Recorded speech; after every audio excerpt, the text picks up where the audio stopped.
Hello friends, എല്ലാവർക്കും നമ്മുടെ Sumi Mufas scene ഷോട്ടിലോട്ട് ഹൃദയം നിറഞ്ഞ സ്വാഗതം. അപ്പം നമ്മുടെ സാന്ത്വനം 2-ൻ്റെ നാളത്തെക്കുറിച്ച് പുതിയ വിശേഷങ്ങൾ കേട്ട് നോക്കിയാലോ. നമ്മുടെ വീഡിയോസൊക്കെ കേട്ട് ഇഷ്ടപ്പെടുകയാണെങ്കിലേ ഒന്ന് ലൈക്ക് ചെയ്യാനും ഹൈപ്പ് ചെയ്യാനും മറന്നു പോവല്ലേ. ഒപ്പം നമ്മുടെ ചാനൽ ആദ്യമായിട്ടാണ് കാണുന്നതെങ്കിൽ ഒന്ന് സബ്സ്ക്രൈബ് ചെയ്തോടെ സപ്പോർട്ട് ചെയ്യുക. പിന്നെ നിങ്ങളുടെ അഭിപ്രായങ്ങളൊക്കെ കമൻറ്റ് ബോക്സിൽ രേഖപ്പെടുത്തുകയാണെങ്കിൽ അടിപൊളിയായിരുന്നു. അപ്പോൾ നമുക്ക് നാളത്തെ സാന്ത്വനം 2-ൻ്റെ പുതിയ വിശേഷത്തിലോട്ട് പോകാം. അങ്ങനെ നമ്മുടെ ദേവി എല്ലാം തകർന്ന് എന്ത് ചെയ്യണമെന്നറിയാണ്ട് ആകെ സങ്കടത്തിലാണ്. അപ്പോൾ ഉദയഭാനും ശ്രീകലയൊക്കെ പറ്റുന്ന പോലെയൊക്കെ ദേവി മോള് സമാധാനിപ്പിക്കാനായിട്ട് ശ്രമിക്കുന്നുണ്ട്. പക്ഷേ മീനുവിന് എന്തെന്നില്ലാത്തൊരു സങ്കടമായിരുന്നു. കാരണം ദേവിയേട്ടത്തി ഒറ്റപ്പെട്ട് എല്ലാവരിൽ നിന്നും വെറുപ്പും സമ്പാദിച്ച് ദേവിയേട്ടത്തി ഈ പടികൾ ഇറങ്ങിപ്പോയല്ലോ എന്നോർത്തിട്ട് മീനാക്ഷിക്ക് ഭയങ്കര വിഷമമായിരുന്നു. പക്ഷേ മീനാക്ഷി ദേവിക്ക് വേണ്ടിയിട്ട് അവിടെ വാദിക്കാനായിട്ട് ശ്രമിച്ചുവെങ്കിലും ഗോമതി വാ പോലും തുറക്കാൻ സമ്മതിക്കില്ല. കാരണം ആ വൃത്തികെട്ട അവളുടെ പേര് ഇനി മേലാൽ ദേവമംഗലത്ത് ഉച്ചരിക്കരുത് എന്നുള്ളതാണ് ഗോമതിയുടെ ഒരു രീതി. അപ്പം മീനാക്ഷിക്കും എന്ത് ചെയ്യണമെന്ന് അറിഞ്ഞൂടാ. പക്ഷേ എങ്കിലും മീനാക്ഷി ആകാശിനോട് പറഞ്ഞു കേട്ടോ. കാരണം ആനന്ദേട്ടനും ദേവിയേട്ടത്തിയും തമ്മിൽ അല്ലാണ്ട് പ്രശ്നങ്ങളുണ്ടെന്ന് ഞാൻ അന്ന് ആകാശിൻ്റെ അടുത്ത് പറഞ്ഞാണല്ലോ. അപ്പോൾ ആകാശല്ലേ പറഞ്ഞത് അവർ തമ്മിലൊന്നുമില്ല, നിൻ്റെ തോന്നലാണ് എന്തൊക്കെയല്ലേ എന്നോട് പറഞ്ഞത്.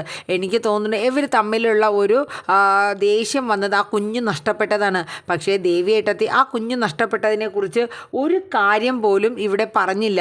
അതിന് കാരണക്കാരൻ ആരാണെന്നോ അതെങ്ങനെ സംഭവിച്ചു, ആ തെറ്റും ആനന്ദേട്ടൻ ദേവിയേട്ടത്തിയുടെ മേലാണ് ചുമത്തിയത്. അപ്പോഴുപോലും വാ തുറന്ന് ഒരു വാക്ക് ദേവിയേട്ടത്തി പറഞ്ഞില്ല.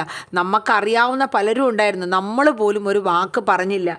ദേവിയേട്ടത്തെ ഒറ്റപ്പെടുത്തി കളഞ്ഞു നമ്മൾ എന്നൊക്കെ പറഞ്ഞ് മീനാക്ഷി നിലവിളിക്കുകയായിരുന്നു കേട്ടോ. അപ്പോൾ ഇതേ സമയം ദേവിക്ക് എന്ത് ചെയ്യണമെന്നറിയില്ല. എല്ലാം കൊണ്ടും ഒരു ഭയങ്കര ബുദ്ധിമുട്ടായിപ്പോയി. അങ്ങനെ നമ്മുടെ ആനന്ദ്, നമ്മുടെ ബാലനും ഗോമതിയും എല്ലാവരും ഇരുന്ന സമയത്ത് അവരോടൊക്കെ ആയിട്ട് ഒരു കാര്യം പറയാനുണ്ടെന്ന് പറയണ. അപ്പം ബാലൻ ചോദിക്കുന്നുണ്ട്, എന്താ മോനെ എന്ന് ചോദിച്ചു. അപ്പം ഗോമതിയും ചോദിക്കുന്നുണ്ട്. അത് പറയാനായിട്ട് നമ്മുടെ ആനന്ദിന് ചെറിയൊരു ബുദ്ധിമുട്ടൊക്കെ ആയിരുന്നു. അപ്പോൾ പറഞ്ഞു, ഞാൻ നിങ്ങളോട് ആരോടും പറയാണ്ട് ഒരു തീരുമാനം എടുത്തു എന്ന് പറഞ്ഞു. എന്താ മോനെ, എന്താ കാര്യമെന്ന് ചോദിച്ചു. അതെ, ഞാൻ ദേവിക്ക് ഡൈവേഴ്സ് നോട്ടീസ് അയച്ചു എന്ന്. ഭയങ്കര ഷോക്കായി പോവുകയാണ്. അപ്പോൾ ബാലനും ഗോമതിയും ചോദിച്ചു, മോനെ നീ എന്താ അത്രയും വലിയ കടുത്ത തീരുമാനങ്ങളൊക്കെ എടുത്തത്? അത് നമുക്ക് ഒന്നും കൂടെ ആലോചിച്ചിട്ട് എടുത്താൽ പോരായിരുന്നു എന്ന് ഗോമതിയും ചോദിക്കണേ. ഗോമതി ഇത്രയൊക്കെ പറഞ്ഞുവെങ്കിലും ഒരിക്കലും ദേവിയെ വേർപെടുത്തി കളയണം എന്നുള്ളൊരു ആഗ്രഹം ഉള്ളിലില്ല. കാരണം ഒരു ദേഷ്യവും വിദ്വേഷമൊക്കെ തോന്നി എന്നുള്ളത് ശരി തന്നെയാണ്. പക്ഷെ ദേവി മോളെ അങ്ങനെ മൊത്തത്തിലായിട്ട് കളയുമെന്നുള്ളൊരു രീതി ഒരിക്കലും വരുമെന്ന് നമ്മുടെ ഗോമതിയും കരുതിയില്ല. അപ്പം മീനാക്ഷി ചോദിച്ചു, എന്താ ആനന്ദേട്ടാ ഒന്ന് ആലോചിക്കുക പോലും ചെയ്യാണ്ട്? എല്ലാവർക്കും ഭയങ്കര വിഷമമായി പോവാണ്. എന്തിനങ്ങനെ ചെയ്തു? ദേവിയേട്ടത്തി നമ്മളോടൊക്കെ തെറ്റേറ്റ് സമ്മതിച്ചല്ലേ ആനന്ദേട്ടാ, പിന്നെ ഇത്രയും വലിയൊരു ശിക്ഷ വേണമായിരുന്നു എന്നൊക്കെ എല്ലാവരും അഭിപ്രായപ്പെട്ടു.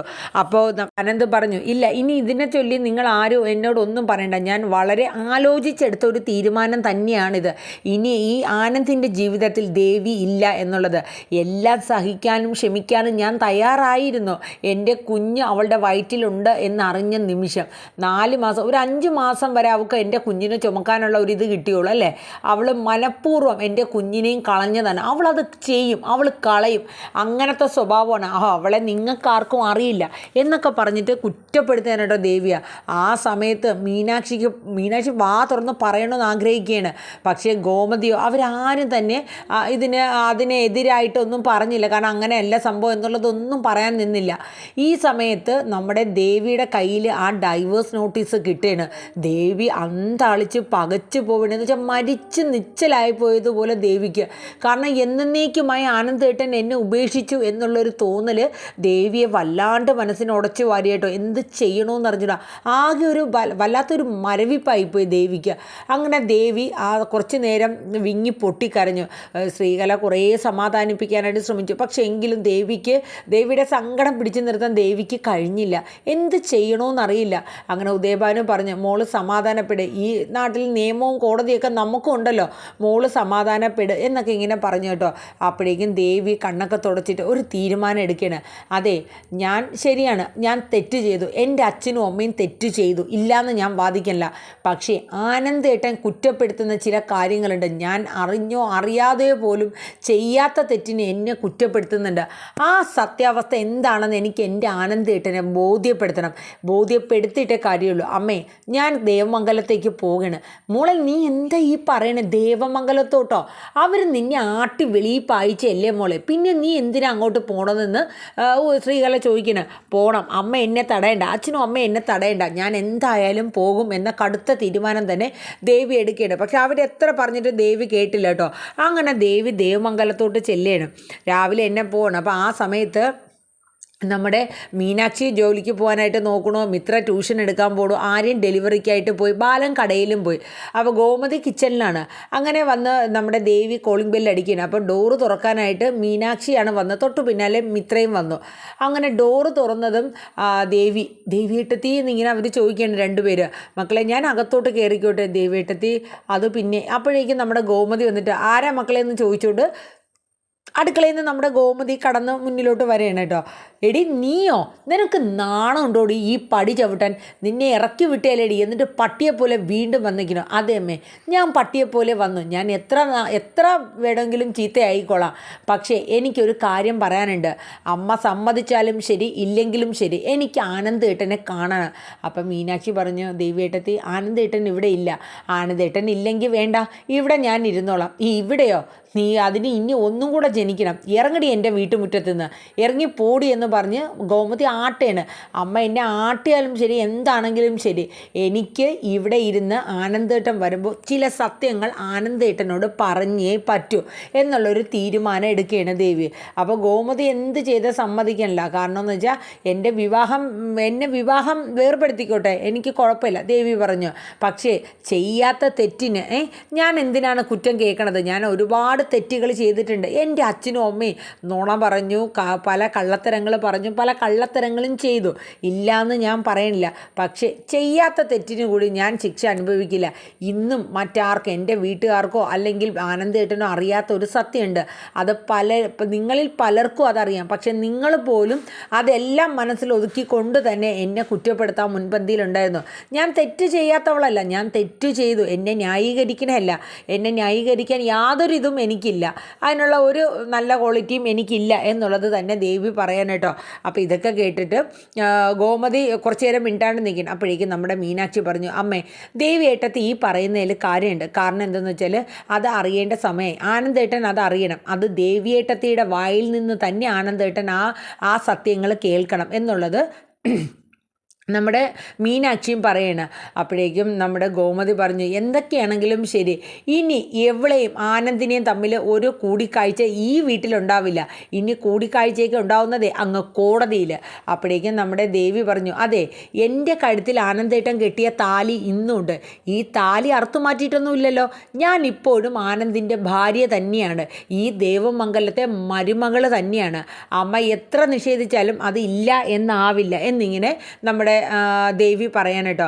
അപ്പോഴേക്കും ഗോമതി പറഞ്ഞു, ആരടി നിനക്ക് മരുമകളെന്നുള്ള സ്ഥാനം തരുന്നു? നിനക്ക് ഇനി ആ ഒരു സ്ഥാനം എൻ്റെയോ ബാലേട്ടൻ്റെയോ മനസ്സിൽ ഒരിക്കലും ഉണ്ടായില്ല. എൻ്റെ ആനന്ദ് മോൻ നിന്നെ ഇനി സ്വീകരിക്കില്ല. അവൻ്റെ മനസ്സിൻ്റെ ഒരു 7 അയലത്ത് പോലും നീ ഇല്ല എന്നുള്ളത് നീ ഒന്ന് ഓർത്തോ എന്ന് പറയണ. ആയിക്കോട്ടമ്മേ, അതെല്ലാം ഞാൻ അംഗീകരിക്കുന്നു, സമ്മതിച്ചു. പക്ഷേ ഞാൻ ഈ സത്യങ്ങൾ, എനിക്ക് പല സത്യങ്ങളും പറയാനുണ്ട്. ഞാൻ ചെയ്ത തെറ്റ് ഞാൻ ഏറ്റു പറഞ്ഞു നിങ്ങളുടെ മുന്നിൽ. പക്ഷേ ചെയ്യാത്ത തെറ്റും എന്നെ കുറ്റപ്പെടുത്തിക്കൊണ്ടിരിക്കുന്നു. നിങ്ങൾക്കറിയോ, ഓരോ രാത്രികളും ആ കുഞ്ഞ് നഷ്ടപ്പെട്ട ഓരോ രാത്രിയും നിങ്ങളുടെ വിചാരം ഞാൻ ആ റൂമിൽ കിടന്ന് ഉറങ്ങണമെന്നല്ലേ? 1 മണിക്കൂർ പോലും എന്നെ തികച്ച് ആനന്ദേട്ടൻ ഉറക്കിയിട്ടില്ല. അറിയോ? നിങ്ങൾക്കറിയോ, കുറ്റപ്പെടുത്തലുകളും ചീത്ത പറച്ചിലും എന്തോരം ഞാൻ കേട്ടു എന്നറിയാവോ? ഈ കുഞ്ഞ് നഷ്ടപ്പെട്ടതിന് കാരണം നീയല്ലേടി, നീ ഇങ്ങനത്തെ സ്വഭാവക്കാരിയാണല്ലോടി, നിൻ്റെ എല്ലാ കള്ളത്തരങ്ങളും ഞാൻ പുറലോകത്ത് പറയൂടി. അങ്ങനെ 100 കുറ്റങ്ങൾ പെടുത്തി എന്നെ ഒരു രാത്രി പോലും സമാധാനമായിട്ട് കിടക്കാൻ അനുവദിച്ചിട്ടില്ല. കല്യാണം കഴിഞ്ഞ് ഇത്രയും എൻ്റെ ജീവിതത്തിൽ ഒരു ദിവസം പോലും ഞാൻ സത്യം പറഞ്ഞ ആനന്ദേട്ടൻ്റെ കൂടെ സമാധാനമായിട്ട് ഒരു ഭാര്യയായി ഞാൻ ജീവിച്ചിട്ടില്ല. ഓരോ നിമിഷവും വളരെ പേടിയും ഭയവും അങ്കലാപ്പും കൂടെയാണ് ഞാൻ ജീവിച്ചത്. എൻ്റെ തെറ്റുകളും കള്ളത്തരങ്ങളൊക്കെ എന്ന് ആനന്ദേട്ടനും ഈ കുടുംബവും മനസ്സിലാക്കും എന്നൊക്കെയുള്ള ഭീതിയായിരുന്നു. എല്ലാം മറന്ന് ആനന്ദേട്ടൻ എന്നെ സ്വീകരിക്കാൻ തയ്യാറായി. എനിക്കൊരു കുഞ്ഞുണ്ടാവണോ എന്നറിഞ്ഞ സമയത്ത് ആ കുഞ്ഞ് നഷ്ടപ്പെടാനും കാരണക്കാരൻ ഇപ്പോഴും ഒന്നും അറിയാത്ത മട്ടിൽ നടക്കുന്നുണ്ട്. അത് മറ്റൊന്നും കൊണ്ടല്ല, എനിക്ക് എൻ്റെ ആനന്ദേട്ടനെ നഷ്ടപ്പെടാതിരിക്കാൻ വേണ്ടിയിട്ട് തന്നെയാണ് ഞാൻ ആ സത്യങ്ങൾ പറയാതിരുന്നത് എന്നിങ്ങനെ ദേവി പറയുന്നുണ്ട്. അപ്പം മൊത്തത്തിൽ എന്തായാലും ദേവി രണ്ടും കൽപ്പിച്ച് തന്നെയാണ് ദേവമംഗലത്ത് വന്ന് നിൽക്കുന്നത്. കാര്യം വേറൊന്നുമില്ല, ഈ സത്യങ്ങൾ ഇനിയെങ്കിലും നമ്മുടെ ആനന്ദ് അറിയണം എന്നുള്ളത് ദേവി ആഗ്രഹിക്കുകയാണ്. കാര്യം ഇല്ലെങ്കിൽ അത് തൻ്റെ ജീവിതത്തിൽ ഒരു വലിയ തെറ്റ് തന്നെയായിരിക്കും. പറഞ്ഞില്ലെങ്കിൽ അതൊരു വലിയ തെറ്റ് തന്നെയായിരിക്കും. കാരണം ഇത്രയും തെറ്റുകൾ ഞാൻ ഏറ്റു പറഞ്ഞ സ്ഥിതിക്ക് ഇനി ഞാൻ ചെയ്യാത്തൊരു തെറ്റുണ്ടെങ്കിൽ അത് ആനന്ദേട്ടൻ അറിയാൻ എന്നെ വേണം. ഇപ്പം എന്നെ അംഗീകരിക്കാനോ അല്ലെങ്കിൽ എന്നെ ഭാര്യയായിട്ടോ സ്വീകരിക്കാനോ ഒരിക്കലും ആനന്ദേട്ടൻ പോകുന്നില്ല. നിങ്ങളും എന്നെ അംഗീകരിക്കാൻ പോകുന്നില്ല. പക്ഷേ എങ്കിൽ ആനന്ദേട്ടൻ്റെ അടുത്ത്, ആനന്ദേട്ടൻ്റെ മുന്നിൽ എനിക്ക് എൻ്റെ നാവ് കൊണ്ട് ആ സത്യങ്ങൾ പറയണം. അമ്മ എന്നെ അതിനു വേണ്ടി അനുവദിക്കണം. എന്നെ ആട്ടി ഇറക്കിയാലും ഞാൻ ഈ മുറ്റം വിട്ട് ഞാൻ പോവില്ല എന്നുള്ളതൊക്കെ ഇങ്ങനെ പറയുന്നുണ്ട് കേട്ടോ. ഇതിനിടയിൽ നമ്മുടെ അച്യുതൻ നല്ലൊരു കളി കളിക്കുന്നുണ്ട് കേട്ടോ. നമ്മുടെ ഉദയഭാനുവിനെയും ശ്രീകലയും വിളിച്ചിട്ട് ഈ ആനന്ദിനെതിരെ നിങ്ങൾക്ക് ഡൈവേഴ്സ് വന്നു എന്നൊക്കെ നമ്മുടെ അച്യുതനെ അറിഞ്ഞായിരുന്നു.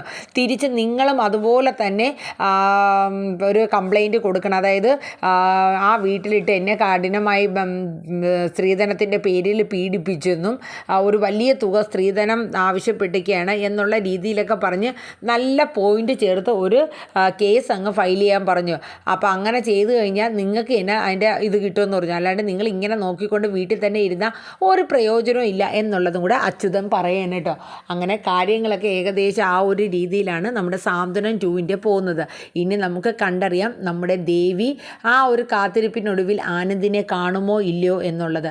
അപ്പം നമ്മുടെ വീഡിയോസൊക്കെ കേട്ട് ഇഷ്ടപ്പെട്ട് കഴിഞ്ഞുവെങ്കിൽ ഒന്ന് ലൈക്ക് ചെയ്യാനും ഹൈപ്പ് ചെയ്യാനും മറന്നു പോകണ്ട. നമ്മുടെ ചാനൽ ആദ്യമായിട്ടാണ് കാണുന്നതെങ്കിൽ സബ്സ്ക്രൈബ് ചെയ്ത് സപ്പോർട്ടും കൂടെ ചെയ്യുക. അപ്പോൾ എല്ലാവർക്കും നല്ലൊരു ശുഭരാത്രി പറഞ്ഞുകൊണ്ട് നിർത്തുന്നു. Thank you. Bye bye. Take care.